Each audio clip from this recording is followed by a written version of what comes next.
नमस्कार, स्वागत है मेरे चैनल पर और मैं हूं नरेश मित्तल। दोस्तों, आज से मैं एक नई सीरीज शुरू कर रहा हूं। पहले मैंने कुछ वीडियोस बनाई थी, मगर अब दोबारा से ये सिलसिला शुरू कर रहा हूं। आशा है आप मुझे सहयोग देंगे और मेरे चैनल को सब्सक्राइब कर प्रोत्साहन देंगे।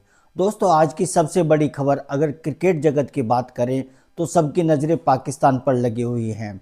जैसा कि आप जानते हैं कि T20 वर्ल्ड कप में पाकिस्तान ने भारत पाकिस्तान मैच का बायकॉट करने का निर्णय लिया हुआ है। अभी तक वही निर्णय है जो कि 15 तारीख को कोलंबो में होने वाला था या होने वाला है। अभी आज की ताज़ा खबरों में जो खबरें आ रही हैं, जो अपडेट हैं, वो आपको मिले होंगे।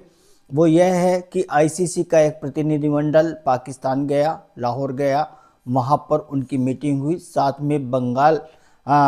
में बांग्लादेश के जो क्रिकेट बोर्ड के अध्यक्ष हैं वो भी थे, और उधर पाकिस्तान क्रिकेट बोर्ड के अधिकारियों और उन लोग मोहसिन नकवी सभी ने मिलकर एक मीटिंग करी। मीटिंग बहुत देर तक चली, 4 से 5 घंटे तक मीटिंग चलने के बताई जा रही है।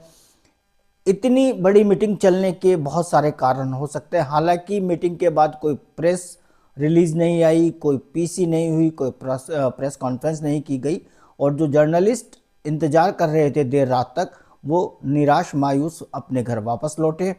दो बातें मानी जा सकती हैं। पहले तो ये, मीटिंग चली तो लंबी चली तो कहीं कुछ तो बेहतर होगा, और अगर उसके बाद पीसी नहीं हुई, कोई प्रेस कॉन्फ्रेंस नहीं की गई, कोई प्रेस रिलीज नहीं की है, इसका मतलब तो कुछ मामला फंसे हुए लगते हैं। अभी तक जो खबरें निकल कर आ रही हैं, छन छन कर आ रही हैं, जहाँ तक मेरा विचार है अभी ऑफिशियली कुछ भी नहीं बताया गया, मगर जो खबरें आ रही हैं उसके हिसाब से पाकिस्तान ने कई मांगे रखी हैं ताकि वो 15 को होने वाले मैच में खेल सके। पहली तो और सबसे बड़ी मांग, उन्होंने बांग्लादेश के साथ अपनी सॉलिडारिटी दिखाते हुए कहा कि बांग्लादेश का जो रेवेन्यू है उसे ना काटा जाए, और बांग्लादेश के साथ जो नए होने वाले वहाँ पर बायलैटरल सीरीज आदि हैं उनका वेन्यू ना बदला जाए, बांग्लादेश होते रहना चाहिए, जिसको हमारी जानकारी के हिसाब से शायद आईसीसी ने मान लिया है।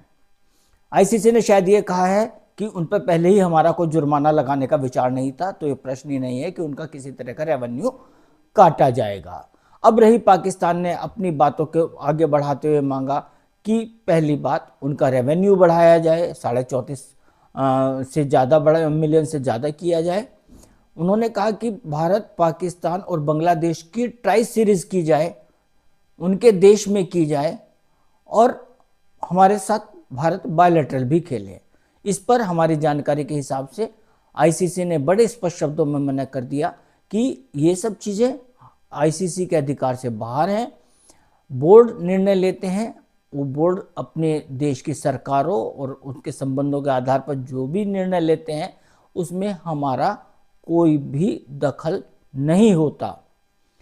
दोस्तों, आपको क्या लगता है कि ये 15 तारीख का मैच होगा या नहीं होगा? अगर मैच नहीं हुआ तो भारत और पाकिस्तान और आईसीसी तीनों को ही बड़ा नुकसान होने वाला है। पाकिस्तान को सैंक्शंस लग सकती हैं। हालांकि जिस तरह पाकिस्तान फ्रंट फुट पे खेल रहा है तो शायद वो आर्थिक नुकसान का अब बहुत ज़्यादा मलाल नहीं करने वाला, बहुत ज़्यादा कंसिडर नहीं करने वाला। ऑपरेशन सिंदूर के बाद से हमने ये देखा है कि पाकिस्तान का रुख बहुत बदला है। वह काफ़ी आत्मविश्वास से परिपूर्ण आक्रामक ढंग से बातें करता है, जैसे कभी भारत करता था। हालांकि हम देख रहे हैं कि ऑपरेशन सिंदूर के बाद भारत की वो आक्रामक नीति नहीं रही है, वो डिफेंसिव मोड में जाता हुआ दिखाई दे रहा है। तो पाकिस्तान को बहुत सारे नुकसान होंगे, हो सकता है उस पर बड़े समय के लिए प्रतिबंध लग जाए, क्योंकि आप जानते हैं कि आईसीसी के चेयरमैन जय शाह भी आप जानते ही हैं। तो बीसीसीआई का बड़ा रेवेन्यू पोर्शन होता है, वह भी आईसीसी को डोमिनेट करता है। तो भारत को क्या नुकसान होंगे? भारत को बहुत बड़ा रेवेन्यू लॉस होगा, क्योंकि भारत और पाकिस्तान चूंकि इनके अंदर राइवलरी है, तो ये जो मैच सबसे ज़्यादा हॉट मैच होते हैं, सबसे ज़्यादा देखे जाते हैं, पूरी दुनिया में देखे जाते हैं। इसका कारण यह बिल्कुल नहीं है कि पाकिस्तान की जो क्रिकेट है वो बेस्ट है, यानी कि दुनिया की जो पहली और दूसरे नंबर की टीमों का भिड़ंत है, ऐसा कुछ नहीं है। भारत और पाकिस्तान की जो प्रतिद्वंद्विता है वो क्रिकेट के मैदान को एक युद्ध के मैदान की तरह दर्शक देखते हैं और उसी में उसी तरह जीतकर प्रतीकात्मक रूप से वो खुश हो जाते हैं हार या जीत के साथ। तो उसमें क्रिकेट कम और भावनाएं ज़्यादा जुड़ी होती हैं। कोलंबो को नुकसान होगा, उनका सारा रेवेन्यू ख़राब हो जाएगा क्योंकि उनके फ़्लाइट जो हैं वो कैंसिल हो रही हैं, जो जानकारी मिली है उनके होटल बुकिंग कैंसिल हो रहे हैं, लोग टिकट रिफंड मांग रहे हैं, तो वो नुकसान होगा। आईसीसी को बड़ा लॉस होगा और भारत के जियो को जो इसको स्पॉन्सर्ड है, जिनके पास प्रसारण के राइट्स हैं, उसे समझा जाता है कि बहुत बड़ी चपत लगेगी। दोस्तों, आपका क्या विचार है? कमेंट में लिखिए, बताइए कि क्या 15 तारीख का मैच होगा या नहीं होगा। आप हमारे वीडियो को लाइक करें, शेयर करें और चैनल को सब्सक्राइब करें, इससे हमें बहुत प्रोत्साहन मिलेगा। धन्यवाद।